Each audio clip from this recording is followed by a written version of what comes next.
नमस्कार, म गोमा आचार्य, बुटुल उपमहानगरपालिका उपप्रमुख। बुटुल उपमहानगरपालिकामा सुदृढ परियोजना, जसलाई नोर पनि भनिन्छ,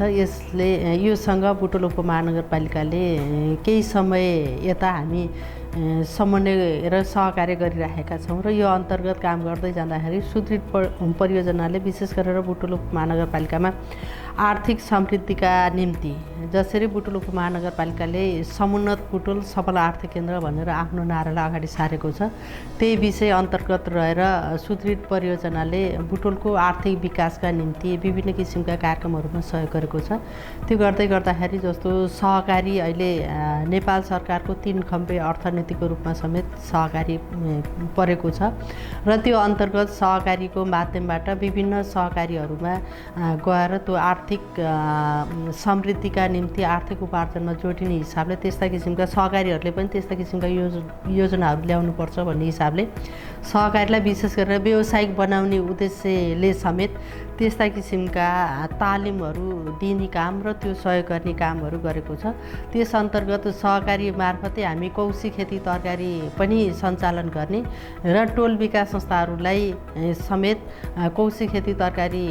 गर्नका निम्ति प्रेरित गर्ने त्यो किसिमका तालिमहरू सञ्चालन गर्ने कामहरू भइरहेको छ र त्यस अन्तर्गत सहरी विकास अन्तर्गत विशेष गरेर बुटुल उपमहानगरपालिकाले सहरी विकास अन्तर्गत रहेका योजनाहरू, त्यसमा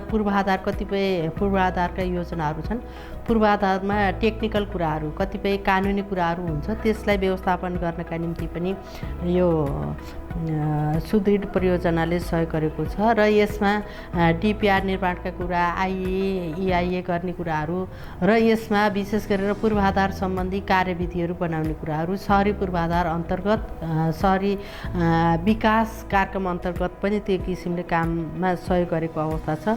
र यसै गरी बुटुल उपमहानगरपालिकालाई हामी लैङ्गिक हिंसामुक्त सहर बनाउने रणनीतिक कार्ययोजना बुटुल उपमहानगरपालिकाले निर्माण गरिसकेको छ र त्यो गर्दै गर्दाखेरि कार्यान्वयनको तहमा लैजानका निम्ति कतिपय तालिमहरू र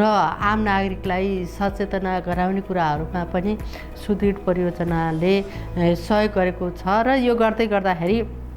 हामीलाई अलिकति उत्साह पनि थपिएको छ कि सुदृढ परियोजनाले जुन किसिमका आफ्ना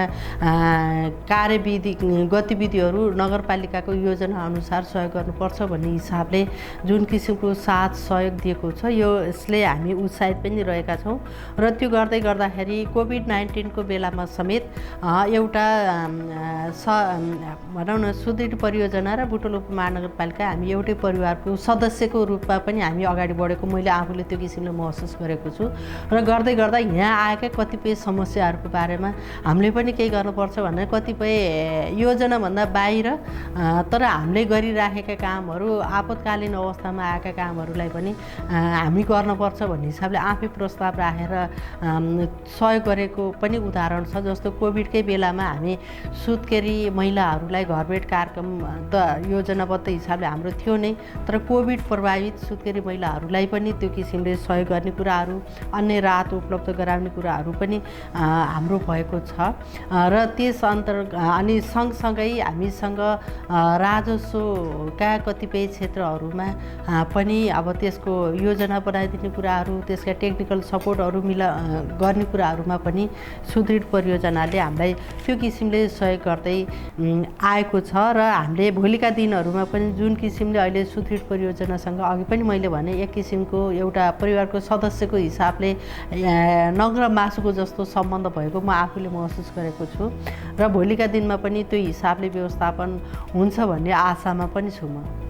र सँगसँगै अरूले गरेको काम यहाँ अब विभिन्न हिसाबले कुरा पनि दोहोरिएको छ। जस्तो जलवायु उत्थानशील सहरी परियोजनाका निम्ति पनि अब सुदृढ परियोजनाले हामीलाई टेक्निकल सपोर्टहरू त्यो योजना बनाउनका निम्ति, कार्यविधि बनाउनका निम्ति पनि सहयोग गर्नुभयो। त्यससँग अरू सङ्घ संस्था र सुदृढ परियोजनाको कार्यशैलीको हिसाबले हेर्दाखेरि यो अत्यन्त प्रभावकारी अनि अत्यन्त मेरो जिम्मेवारी हो, मेरो काम हो, हाम्रो काम हो भन्ने हिसाबले अगाडि बढेको कुरा र कतिपय हाम्रै नगरपालिकाले काम गर्दाखेरि चाहिँ नगरपालिकाले हामीले त्यो सम्झिन नसक्ने अवस्थामा पनि यो काम छ नि भनेर गएको अवस्था पनि र हामीलाई कार्यान्वयन गर्नका निम्ति सहजीकरण गर्ने सम्झाउने अवस्था पनि रहेको छ। यसमा म अत्यन्त अब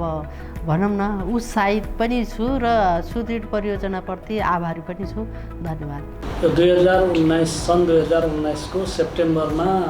सम्झौता भएर वास्तवमा अन्तर्राष्ट्रिय विकास सहायता हेर्ने बेलायतको सेक्रेटरी नै बुटवल उपमहानगरपालिकामा उपस्थित भएर सम्झौता भएपछि ठुलो उत्साहका साथ बेलायत सरकारको सहयोगमा यो सुदृढ कार्यक्रम नेपाल सहरी उत्थानशीलता परियोजनाको रूपमा सुदृढ कार्यक्रम अगाडि बढाइएको थियो। हामी कार्ययोजनासहित अघि बढिरहेको अवस्थामा कोभिड सङ्क्रमणको कारणले हामी केही मन्द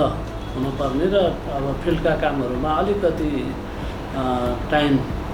र ढिलो अलिकति त्यो स्पिडमा जान सकिएन। यद्यपि 3वटा मुख्य पिलर आर्थिक विकास, सहरी विकास, संस्थागत विकास यो 3वटा क्षेत्रमा सुदृढ परियोजनाले नगरलाई सहयोग गर्ने र यसको सबैभन्दा ब्युटी राम्रो पक्ष चाहिँ नगरपालिकामै आफ्ना विज्ञ कर्मचारीहरू खटाएर नगरपालिकाको परिसरमै उहाँहरू बसेर निरन्तर सहयोग गर्ने खालको मोडेल यस परियोजनाले लिएको थियो। त्यसै अनुसार काम अघि बढिरहेको छ। अहिलेसम्म यो परियोजनाले आर्थिक विकासको क्षेत्रमा रणनीतिक योजना तयार गरेको छ र त्यो स्वीकृत हुने अन्तिम चरणमा पुगेको छ। केही ऐन कानुनका मस्यौदाहरू बनाएर पनि सहयोग गर्ने काम गरेको छ भने राजस्व सुधारमा विभिन्न योजना बनाउनेदेखि लिएर ई-पेमेन्टका कुराहरू, सम्पत्ति करलाई सुदृढीकरण गर्ने कुराहरूमा यसले सहयोग पुर्याएको छ र नगरले असाध्यै ठुलो GIS बेस हाउस नम्बरिङ भनेर पहिलो नगर प्रमुख निर्वाचित भएपछि पहिलो निर्णय गरेर अगाडि बढेको र त्यसलाई सम्पन्न गर्न नसकिरहेको अवस्थामा सुदृढ आयोजनाका विज्ञ साथीहरू र आयोजनाको तर्फबाट यो काम सम्पन्न गर्न हामीले कार्ययोजना बनाएर अनुरोध गरे अनुसारै काम अगाडि बढेको छ र अब छिटै सम्पन्न हुने चरणमा पुगेको छ र यसले एउटा प्रत्येक नागरिकले आफ्नो घर, प्रत्येक व्यक्तिले सहज ढङ्गले वाइफाई प्रयोग गरेर आफ्नो घरमा पुग्न सक्ने वातावरणको सिर्जना हुनेवाला छ र यो संस्थागत क्षमता, संस्थागत संरचनाको क्षेत्रमा स्वास्थ्य क्षेत्रको हामीले विनियम गरेका थिएनौँ पहिला र अलिक जटिल विषय पनि भएको हुनाले स्वास्थ्यको संरचना हाम्रो कस्तो हुनुपर्छ, त्यसका कार्यविवरणहरू के हुनुपर्छन् भन्ने विषयमा सहयोग भएर हामी त्यो काम पनि सम्पन्न गरेका छौँ भने केही वातावरण, सामाजिक विकास, संस्थागत विकासका क्षेत्रहरूमा पनि अब कौशी खेतीलाई प्रवर्धन गरेर हरियाली पनि प्रवर्धन गर्ने, स्वच्छ तरकारी खाने या फुलहरू लगाएर सौन्दर्यता बढाउने यो प्रकृतिमा पनि सहयोग पुगेको छ भने ई-पेमेन्टलाई युजर फ्रेन्डली बनाउनलाई टोलमा पुगेर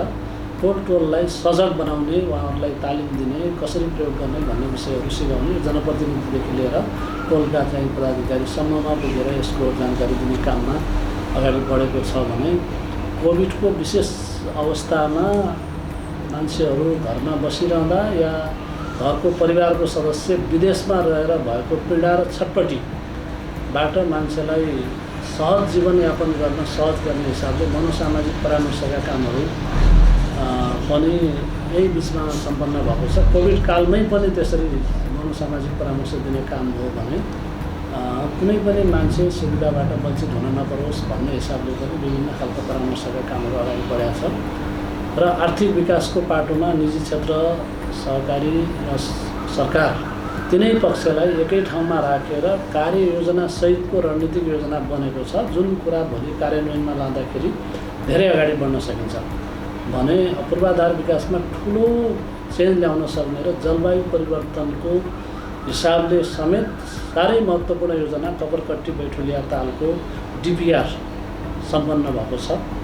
र त्यो अब अन्तिम प्रतिवेदन नगरपालिकाले इन्डोर्स गर्न बाँकी छ भने पालिका बजार र बस पार्कमा बहुउद्देश्य भवन निर्माण गर्ने कुराको DPR अहिले अन्तिम चरणमा पुगिसकेको छ। त्यो जेठमा हुने प्रदेशले आयोजना गर्ने लगानी सम्मेलनमा नै त्यसको सब लिस्टको रूपमा अगाडि राख्ने गरी विभिन्न आयोजनाको अवधारणाभित्र यो 2टा आयोजनाको DPR सहित हामी त्यहाँ राख्ने गरी अगाडि बढेका छौँ।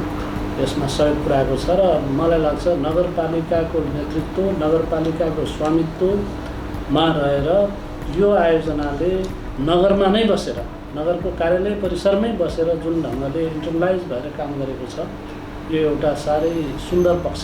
यो आयोजनाको सुन्दर पक्ष। अरू आयोजनाहरू केन्द्रमा बस्ने, फिल्डमा कुनै दिन आउने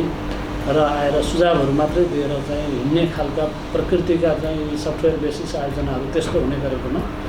सुदृढ नोटको अलिकति मोडालिटी चेन्ज गरेर स्थानीय तहसँग स्थानीय तहमै रहेर काम गर्ने भएको हुनाले यहाँको आवश्यकता पनि हाम्रा विज्ञ साथीहरूले बुझ्ने अवसर पाउनुभएको छ।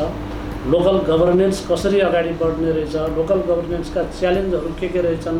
असुविधाहरू के रहेछन्, स्ट्रेन्थहरू के रहेछन् भन्ने पनि राम्रोसँग बुझ्ने अवसर प्राप्त भएको छ। मलाई लाग्छ योमा काम गरेका विज्ञ साथीहरूले भोलि देश विकासको विभिन्न क्षेत्रमा रहेर पनि स्थानीय तहमा जनताको अपेक्षा पुरा गर्ने र त्यसमा भएका अप्ठ्याराहरूलाई सल्भ गर्ने विषयमा उहाँहरू पनि अनुभवले सिद्ध बन्नुहुनेछ भने जस्तो मलाई यो आयोजनाको तौर तरिका काम गराएको देखिएको छ। र मैले 2 वर्ष यसको सुरुको पिरियडदेखि अहिलेसम्म सँगै साथमा रहेर काम गर्ने अवसर पाएँ। मैले डिफिटसँग सम्बन्धित आयोजनाहरूको राष्ट्रिय कार्यक्रम निर्देशक भएर म मन्त्रालयमा रहँदा अरू कार्यक्रमहरू गरेकै थिएँ, तर थलगत रूपमा स्थानीय स्तरमा नूर्प आयोजनामा रिसोर्स थोरै भए पनि काम यसले सब्स्टेन्सिभ रूपमा भोलि परिवर्तन देखाउने खालको कामको प्रारम्भ गरेको छ। यो कार्यक्रम राम्रोसँग अघि बढोस् र स्थानीय तहमा समन्वय राम्रो होस् र हाम्रा नागरिकको अल्टिमेट नागरिकको सेवा सुविधा सहज बनाउन यसले सहयोग पुगोस् भन्ने सबै शुभकामना